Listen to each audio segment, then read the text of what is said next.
Hello, I'm Opal Lei, known in real life as Lea Tesoro, author of Love Like Dim Sum.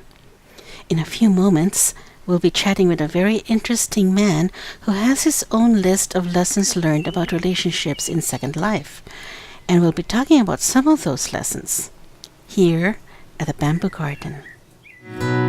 Oh, love, sweet love, in the late nights of the spring, they're so at ease at love's release. Oh, love, it's a beautiful thing.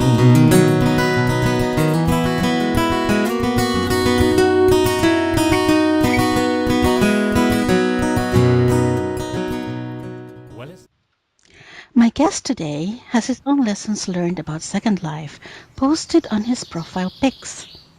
For example, lesson number 0. Our guest is a techie, so he starts with 0. Everyone in Second Life has a sad story. Lesson number 5.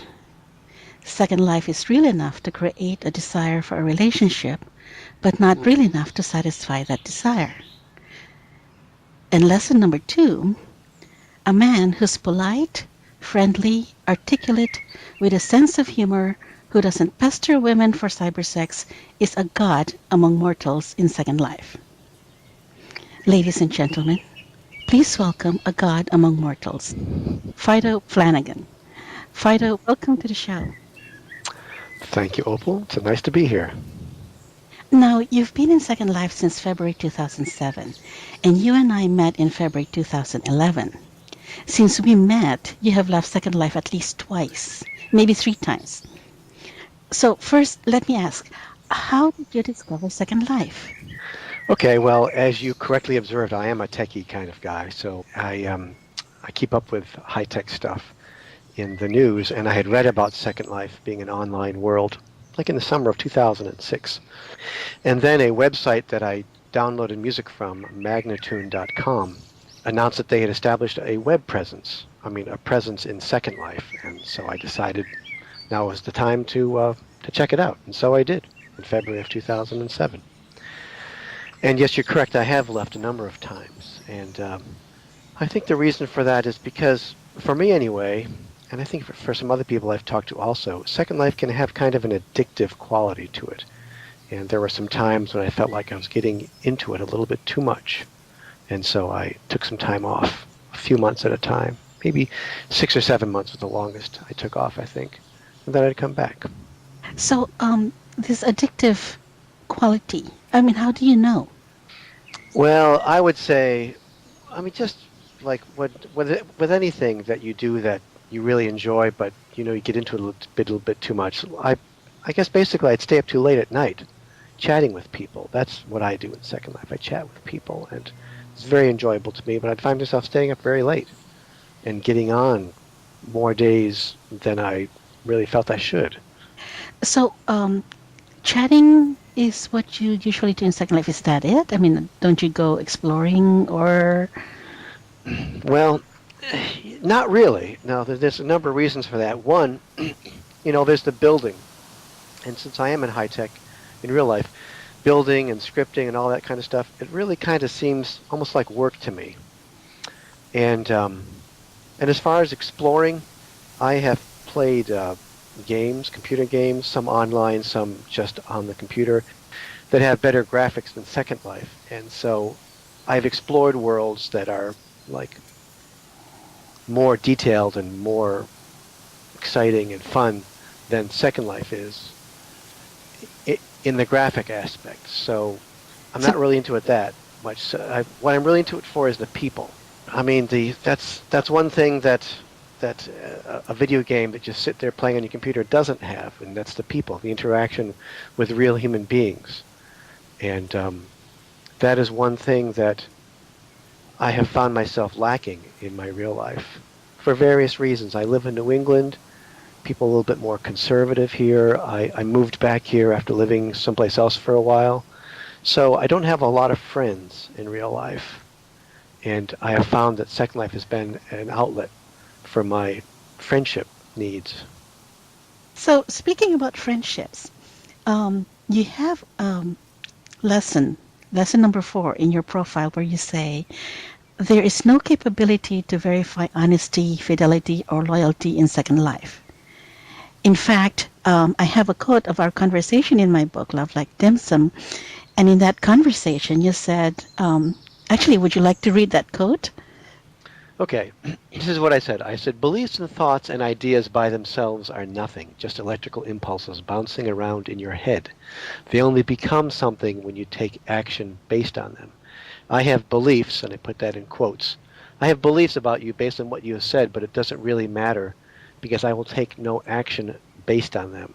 We just enjoying conversation and exploring ideas. It doesn't really matter if in real life you're a greasy male sex offender with a tracking collar at his mom's basement.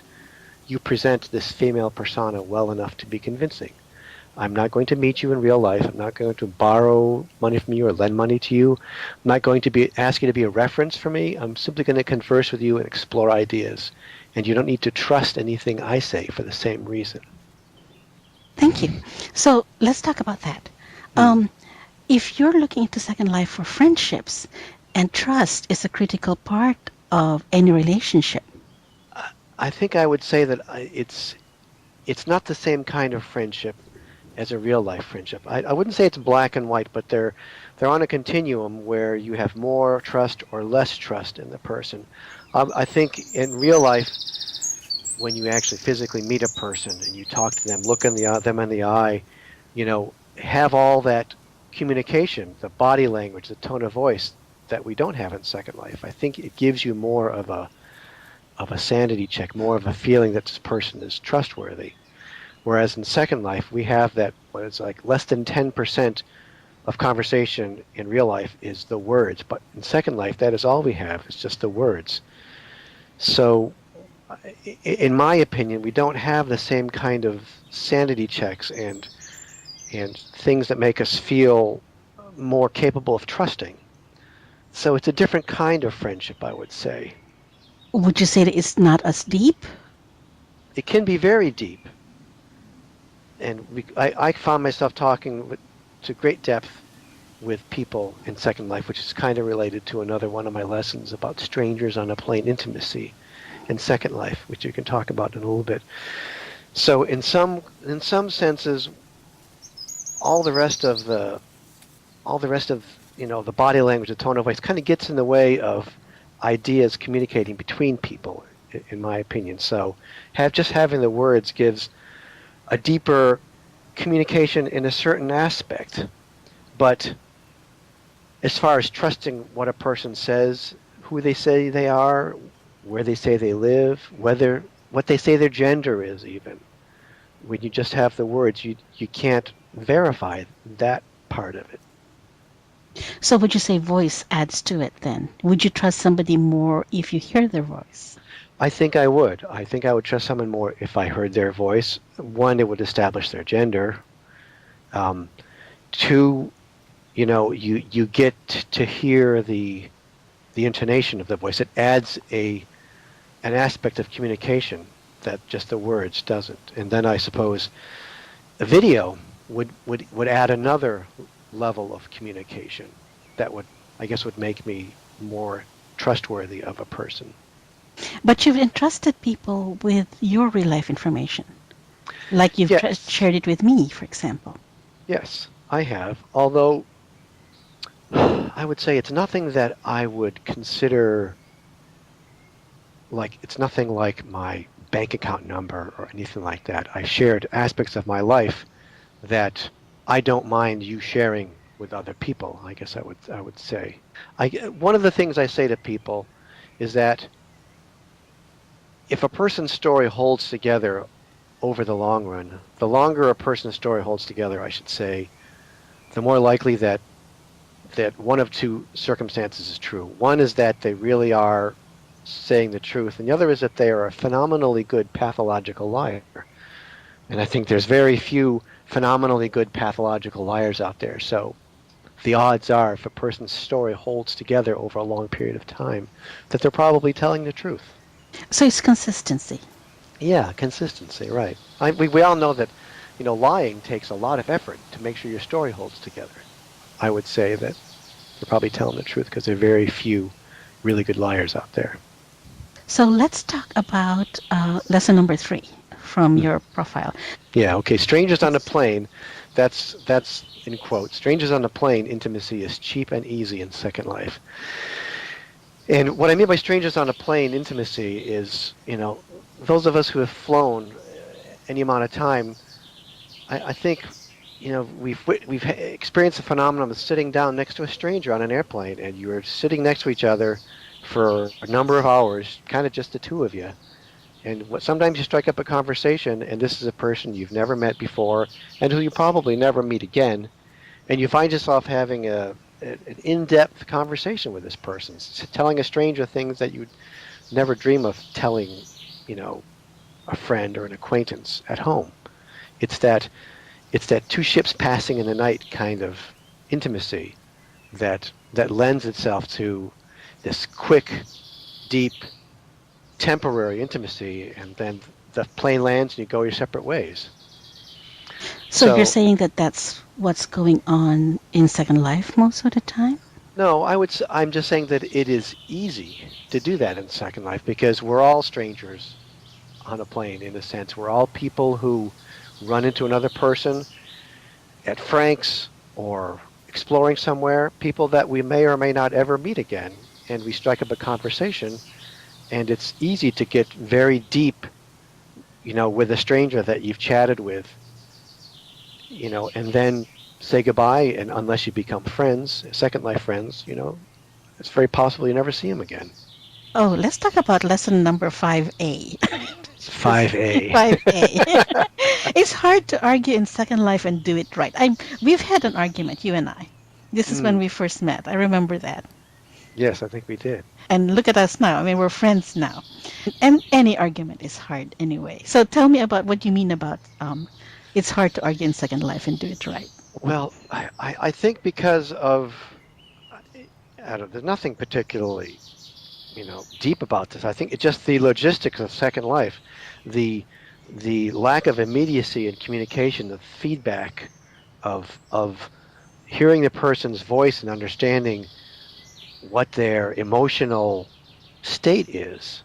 I mean, all we see is words, just colorless, bloodless words printed on the screen, and it's slow and it can be frustrating. And oh, it's I just I mean, when you're arguing, you need your communication skills at their peak, and to me, that's when Second Life, the limitations on communication that Second Life imposes, are show up the most. I think On the other hand, though, if you have to type it out, you get a little bit more time to think. that is very true. That is very true. It's a good point. You don't blurt out rash things. So there is that. There is that factor too. There is one more thing I would like to another lesson that I would like to mention. Oh, please, please, go ahead. And that's lesson 8. In lesson 8, I wrote, Second Life is not a cross-section of humanity. It is a subset of humanity that has lots of spare time and can sit for hours at a computer typing and laughing. Like we're doing now. Yes, exactly. Okay. And that's meaningful to me because, well, first of all, most of the people I talk about in real life, most of the people I tell about Second Life just give me a blank look or give me the hairy eyeball, as we say. Okay. It's like, what is that? You are strange. Okay. But but for but but then when I get into Second Life, everyone seems kind of normal and friendly, and yet I know that there's lots of people here who who have lots of spare time on their hands, and that's part of the addictive nature to me. I don't necessarily have a whole lot of spare time on my hands. I have a full-time job. I had a daughter, raising a daughter, a relationship.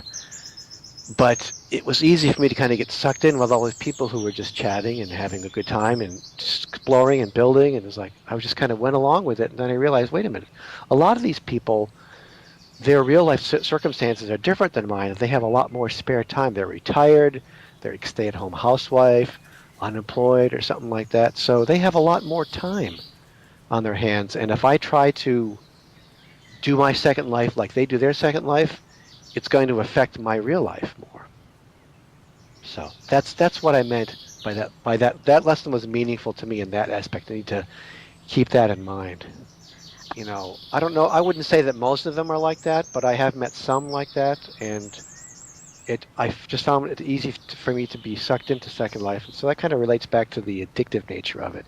It becomes more easy to become addicted when I'm talking to people who have lots more spare time in Second Life than I do. That was just my point. Okay. Thank you. Thank you for being here. Thank you for having me. It's been fun and interesting. Ladies and gentlemen, don't go away. When we return, Harper is going to tell you where to find stuff in Harper's Fashion Tips for the Fashion Savvy. And I'll give you a hint of what's coming up in the next episode. Oh, love, sweet love, in the late nights of the spring, they're so at ease at love's release. Oh, love, it's a beautiful thing. Ladies, what would you like to have licked off of your body? Would you like to have jello, pudding, whipped cream, or ice cream? Arousing. I'm all about the ice cream, I think. Right. It's melty, it's cold, it's exciting.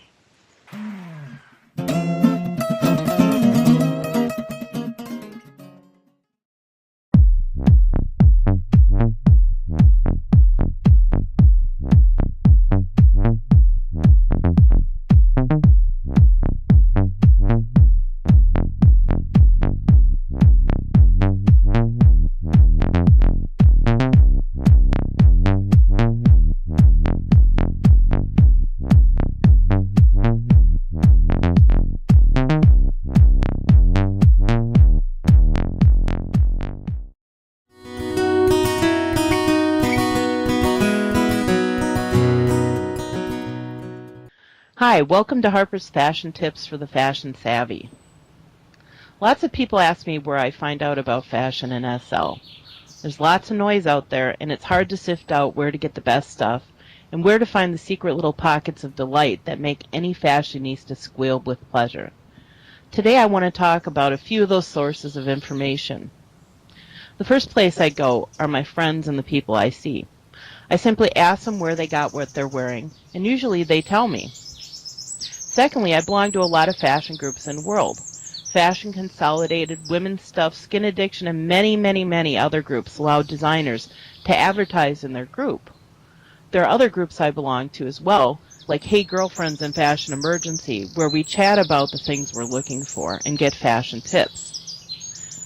There are also sales groups like the 50 Linden Friday and the Dressing Room who have weekly or monthly sales of designers consolidated in one place or in one note card so you can pick up deals and learn about new places. I found that seraphimsl.com is a great place to find out about these sales. In fact, you should read blogs. I have my own blog. I want you to read it, but there are many, many others. Check out feeds like iHeartSL to see a cross-section of blogs and choose bloggers that give you the kind of information that will link you up with the fashion you like. Finally, do what I do and browse Marketplace for fashions while you're standing around dancing on the dance floor or you're trying to sort your inventory. If you're looking for a specific item, use their search and poke through the many fashions to see if there's a hidden treasure just for you.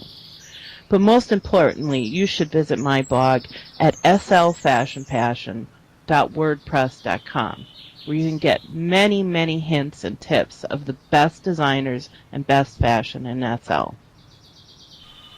In the next episode, we'll meet a Dutch couple with a very interesting relationship. They are happily married in real life with 3 children, and yet they hardly spend any time together inside Second Life. And she doesn't mind that he borrows her clothes. So join me back here in the Bamboo Garden to talk like dim sum. Thanks for watching. Oh, love, sweet love, when they finally start to sing and your life feels right and you're filled with pride. Oh, love, it's a beautiful thing.